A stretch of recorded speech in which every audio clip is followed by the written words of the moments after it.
Hi friends, ఈరోజు నేనైతే మీలో చాలామందికి తెలియంది కొంచెం మందికి తెలిసిన దాని గురించి అయితే చూపించబోతున్నాను. అదేనండి ఇప్పుడు నేను చూపిస్తున్న ఈ ఐటమ్ ఏంటి అంటే దీన్ని నల్లా అంటారు. అంటే మేకని కట్ చేసినప్పుడు దాని బ్లడ్ వస్తుంది కదా, దాన్ని ఒక గిన్నెలోకి పట్టి అప్పుడు అది జల్లా ఉంటుందన్నమాట. దాన్ని తీసుకొచ్చి ఇడ్లీ పాత్రలో కానీ లేదా కుక్కర్లో కానీ పెట్టి ఉడికిస్తే ఇలా కేక్ లాగా అయితే రెడీ అవుతుంది. ఇంకా అమ్మ అయితే ఉడికించి నాకు ఊరి నుంచి పంపించిందండి. అందుకే ఈ బ్లడ్ని ఉడికించడం అయితే నేను చూపించలేకపోతున్నాను.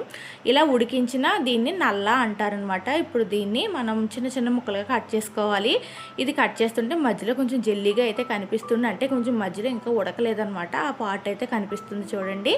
ఇప్పుడు దీన్ని నేను చిన్న చిన్న క్యూబ్స్గా కట్ చేస్తున్నాను. అంటే పన్నీర్ అయితే మనం ఏ విధంగా కట్ చేసుకుంటామో అదేవిధంగా దీని నల్లను కూడా కట్ చేసుకోవాలి. మా సైడ్ అయితే దీన్ని నల్లా అంటారు, మరి మీ సైడ్ ఏమంటారు అనేది నాకు కామెంట్ చేయండి. ఇప్పుడు ఇలా కట్ చేసుకున్న ఈ నల్లని నేను కర్రీ అయితే చేస్తున్నాను. దానికోసం మసాలా అయితే ప్రిపేర్ చేస్తున్నాను. జీలకర్ర, ధనియాలు, అల్లం, వెల్లుల్లి, కొంచెం గసగసాలు అయితే వేసానండి.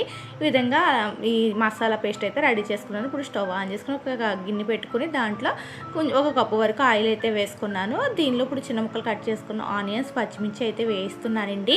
అలాగే ఈ నల్లని తినడం వల్ల బ్లడ్ అయితే బాగా పడుతుందన్నమాట. చిన్నతనంలో ఎక్కువగా తినేవాళ్ళం. అప్పట్లో ఇన్ని రకాల వెరైటీస్ అయితే ఏమి ఉండేవి కాదు కదండి. ఎక్కువగా నల్ల తెచ్చుకుని తినేవాళ్ళం అనమాట. మా పెద్దమ్మ అయితే చాలా బాగా చేసేది నల్ల కర్రీ. మా పెద్దమ్మ చేస్తే ఎక్కువగా ఇష్టంగా తినేవాళ్ళం. ఇప్పుడు ఈ ఆనియన్స్ బాగా వేగిన తర్వాత నేను రెడీ చేసుకుని మసాలా పేస్ట్ కూడా వేసుకుని పచ్చివాసన పోయేంత వరకు వేయించుకుని, అలాగే ఇప్పుడు నేను క్యూబ్స్గా కట్ చేసుకున్న ఈ నల్ల ముక్కను అయితే వేసి బాగా వేపుకుంటున్నాను. ఈ నల్లని తినడం వల్ల హిమోగ్లోబిన్ శాతం చాలా తక్కువగా ఉన్న వాళ్ళకి బాగా హిమోగ్లోబిన్ అయితే పెరుగుతుందండి. అందుకే మళ్ళీ అమ్మ పంపిస్తాను అంటే నాకు తినడం అంత ఇష్టం లేకపోయినా సరే పిల్లలకైనా వండి పెడదాము అనేసి చిన్నది పంపించమన్నాను. అందుకే చిన్న ముక్క మాత్రం పంపించింది. ఇప్పుడు ఈ నల్ల కొంచెం వేగిన తర్వాత దీంట్లో మనకు టేస్ట్కి తగ్గ ఉప్పు, కారం, పసుపు వేసుకోవాలి.